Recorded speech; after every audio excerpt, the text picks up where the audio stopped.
ketika kita dapat masalah, yang pertama, seandainya masalah kita itu telah berlalu, maka harus kita mengikhlaskan dan melupakan hal-hal yang telah terjadi. Sepahit apapun masalah itu harus kita lupakan.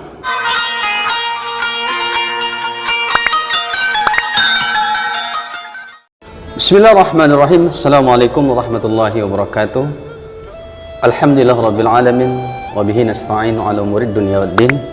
Asyhadu an la ilaha illallah wahdahu la syarika lah, wa asyhadu anna Muhammadan abduhu wa rasuluhu al-mab'uts rahmatan lil alamin. Allahumma shalli ala sayyidina Muhammad wa ala alihi wa sahbihi ajma'in.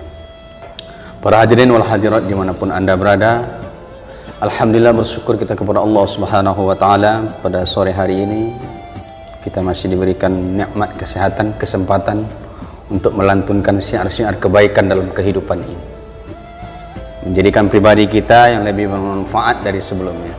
Salawat dengan salam Allahumma shalli ala sayyidina Muhammad wa ala alihi wa ashabihi ajma'in. Assalamualaikum ya Rasulullah, ya Habiballah, ya Nabiullah, rahmatullahi wabarakatuh. Hadirin pemirsa dimanapun anda berada, pada kesempatan ini, sore hari ini, kita sudah ada kedatangan tamu kita, Bapak Gusdaldi SHMH, yang menjadi narasumber kita pada sore hari ini dengan tema yang sangat menarik kita bahas. Mungkin ini adalah episode yang berkelanjutan, yang berkontinuitas dari yang kemarin. Tema ini diangkat karena berdasarkan gejolak dan juga fakta di lapangan bahwa kita banyak masalah dalam kehidupan, tapi sejatinya masalah itu bisa didaur ulang, bisa dijadikan sebuah protein kebaikan dalam menjadi motivasi hidup dalam kehidupan kita ini. Sudah ada di studio kita Bapak narasumber kita yang gagah, ganteng, kemudian energik. Sebelumnya saya sampaikan dulu profilnya. Beliau adalah seorang sosok dosen, akademisi yang mengajar di berbagai kampus. Kemudian beliau juga aktif dalam dunia da'i, menyampaikan syiar-syiar kebenaran, kebaikan kepada halayak umum. Beliau juga seorang pebisnis yang aktif di bidang developer ataupun mungkin bisnis yang lain. Artinya beliau juga sangat banyak meneliti, menjalani kehidupan ini dengan aktivitas-aktivitas yang produktif. Dan juga beliau juga pembela hukum, lawyer. Ini dia, lawyer yang sangat energik, yang syar'i, yang membela umat dengan nilai-nilai keadilan. Sudah ada bersama kita Bapak Gusdaldi SHMH. Assalamualaikum. Waalaikumsalam warahmatullahi wabarakatuh. Masya Allah. Kali ini topiknya sungguh menarik Pak. Saya sudah baca-baca juga tadi buku-bukunya mengenai motivasi. Ini banyak juga halayak umum menimpa kita ini, masalah dalam hidup ini, sehingga masalah ini dianggap sebagai beban yang berat terhadap pundak kita. Sementara Bapak menyampaikan bisa dijadikan sebuah energi yang positif untuk melahirkan ide-ide yang kreatif, melafalkan ide-ide yang kreatif untuk hal-hal yang sangat produktif. Jadi bagaimana menurut Bapak tentang hal ini? Silakan Pak. Baik, kita pada waktu yang sangat terbatas ini kita akan mengupas persoalan-persoalan kehidupan ini. Kadang-kadang persoalan hidup inilah membuat hidup kita tidak terasa hidup. Iya. Ya Pak ya, membuat terasa hidup ini tidak hidup lagi. Jadi kita akan paparkan nanti bagaimana cara merubah masalah hidup ini menjadi motivasi, bahkan menjadi prestasi. Prestasi ya. Jadi kita semuanya sebenarnya harus menyadari, pertama Pak ya, kita harus menyadari dalam hidup ini pasti ada masalah, pasti ada. Pasti ya. Apapun bentuk kita, apapun pangkat dan jabatan kita, apapun orang miskin sekalipun, pasti banyak masalah. Makanya Allah Subhanahu wa taala di dalam Al-Qur'an mengatakan dan firman-Nya, "Wala nabluwannakum bisyai'in minal khawfi wal ju' wa naqsin minal amwali wal anfusi was samarat wa basyir sabirin allazina idza asabatkum musibah qalu inna lillahi wa inna ilaihi. Intinya apa? Allah pasti Pak mengatakan saya akan pasti menguji kamu. Di situ ada masalah. Nah, kamu menguji kamu dengan kelaparan, ketakutan, kekurangan harta, kekurangan jiwa, semuanya. Intinya titiknya di situ, itu kita pasti ada masalah. Pasti ada masalah ya. Nah, persoalannya bagaimana menyikapi masalah itu. Nah, ini yang kita bahas. Nah, ini yang kita bahas Pak. Bagaimana menyikapi masalah ini. Persoalan ekonomi, persoalan perasaan, kesehatan, jabatan, ya. Apalagi sawit sekarang kadang-kadang naik, kadang turun, coba kan? Iya.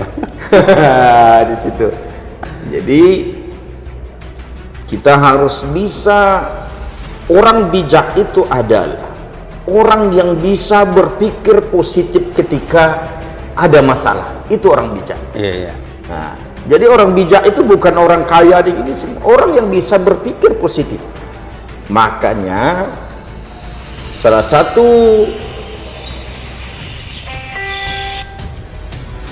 tipnya itu adalah ketika kita dapat masalah, yang pertama, seandainya masalah kita itu telah berlalu, maka harus kita mengikhlaskan dan melupakan hal-hal yang telah terjadi. Sepahit apapun masalah itu harus kita lupakan.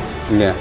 Nah, itu Pak. Silakan Pak, kopinya diminum biar kita lebih rileks. Jadi harus dilupakan. Jadi masalah itu, apapun perjalanan kehidupan itu ada masalah Pak ya. Ya. Dalam berbagai aspek pun masalah. Ini adalah bahagian pengujian Tuhan juga terhadap hambanya. Bagaimana ia bisa mi'raj, artinya meningkat mentalitasnya, kebijaksanaannya, kedewasaannya, kesabarannya, kemudian dalam berbagai hal. Ya.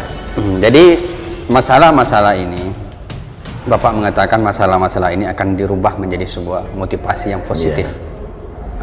Salah satunya adalah mungkin bagaimana Pak? Nah, yang pertama, kalau seandainya kita ada masalah, kita harus, kalau masalah kita itu telah berlalu, sepahit apapun masalah kita itu harus kita lupakan. Jadi mulai hidup baru. Karena apa? Karena seandainya kita jangan sampai masa lalu kita, kepahitan kehidupan kita masa lalu, atau kenangan pahit kita masa lalu mengontrol kehidupan kita yang akan datang. Jangan sampai.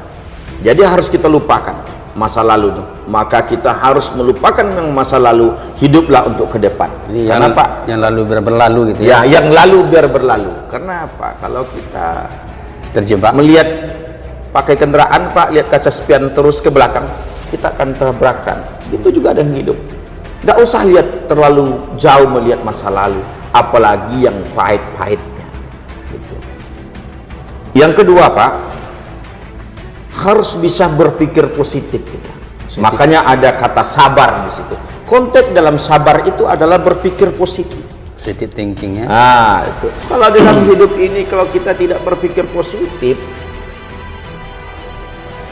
hidup ini terasa mati gitu. Karena setiap apapun bentuk dari peristiwa akan bisa jadi masalah. Contoh Pak, ada orang kita lewat di depan orang yang duduk-duduk berdua. Kalau kita berpikir negatif, kita pikirkan orang itu menjelek-jelekkan kita, menceritakan kejelekan. Itu contoh berpikir negatif. Maka kita harus rubah itu, harus berpikir positif. Padahal orang tidak membicarakan kita ya. Padahal orang tidak membicarakan kita. Tapi alangkah sempitnya hidup kita. Kita pikir, kita lewat di depan orang tuh, kita berpikir orang itu menceritakan kejelekan saya. Kan rugi sekali kita. Rugi.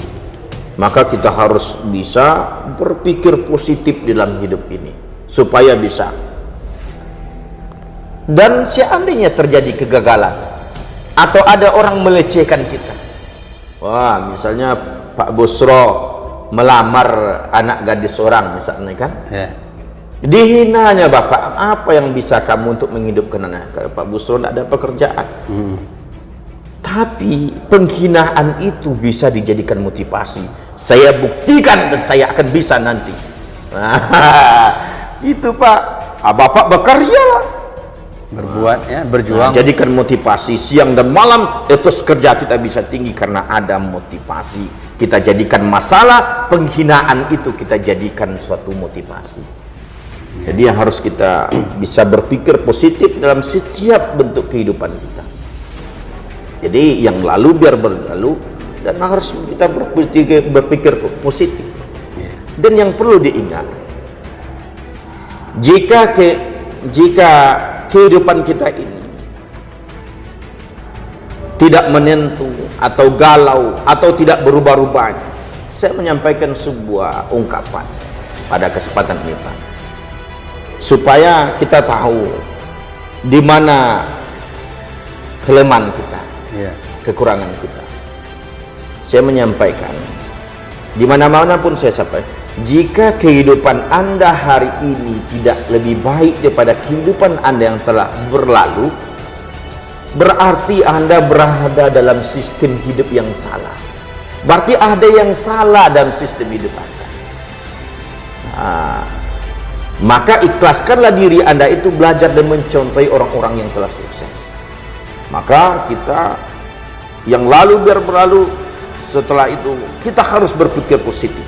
Seperti apapun badai menghantam kita, Pak, malam dan siang itu kita tetap harus berpikir positif walaupun kita dihina orang atau dilecehkan orang. Ya, satu lagi, Pak, karena waktu juga sangat terbatas untuk kita. Yang terakhir, yaitu ketika terdapat masalah dan ujian dari Allah Subhanahu wa taala, harus kita mendekatkan diri kepada Allah Subhanahu wa taala. Taqarrub ya, Pak, ya. Taqarrub ila Allah ya. Karena apa? Karena orang yang bertuhan ini pasti akan tahu dengan dirinya. Tahu dengan dirinya, akan sadar dengan takdir, akan sadar dengan hidup. Makanya dia tidak akan bisa memprotes kehidupan, namun dia selalu menerima kehidupan. Karena apa? Karena dia tahu semua itu adalah seizin Allah, skenario Tuhan ya. Iya, untuk umat. Jadi setelah kita melupakan masa lalu, berpikir positif, dan kita mendekatkan diri kepada Allah Subhanahu wa taala. Karena dalam hidup ini ada yang di luar kekuatan kita. Kita boleh mentargetkan kehidupan ini. Ingat, kita boleh mentargetkan kehidupan ini, tapi ingat, target Allah lah yang berlaku kepada kita. Maka dekatkan diri kepada Allah Subhanahu wa taala. Maka kalau orang yang mendekatkan diri kepada Allah taala, wa may yattaqillaha ja'al lahu makhraja wa yarzuqhu min haitsu la yahtasib. Akan ada sebuah solusi-solusi, Pak ya. Allah akan memberikan saya selesaikan masalahnya, dan saya kasih dia rezeki yang tak terduga. Kalau kita survei secara rasional, orang yang bertakwa itu tidak ada yang susah, tidak ada yang stres, bahagia ya. Tetapi yang banyak yang stres itu orang yang keras hatinya, kuat ambisinya, ambisius dia, dan dia lupa bahwa dia itu dihidupkan, bukan hidup sendiri. Ada yang menghidupkan ya. Ada yang menghidupkan. Otomatis kalau ada yang menghidupkan, tentu kita ada yang mengatur hidup kita. Tak bisa seenak kita hidup ini. Saya mau ini, mau ini. Makanya ada gagal, ada ujian, ada pahit, ada manis. Tapi ingat, suatu kemanisan itu berarti, dan akan lebih berarti ketika kita mempunyai perjuangan yang sangat keras mencapai kesuksesan. Baik, terima kasih. Itulah pertemuan kita pada sore hari ini, pembahasan kita mengenai motivasi, bagaimana ruang lingkup dan persoalan-persoalannya. Maka lain kali kita akan sambung kembali dalam agenda, dalam momentum, judul yang berbeda. Wassalamualaikum warahmatullahi wabarakatuh.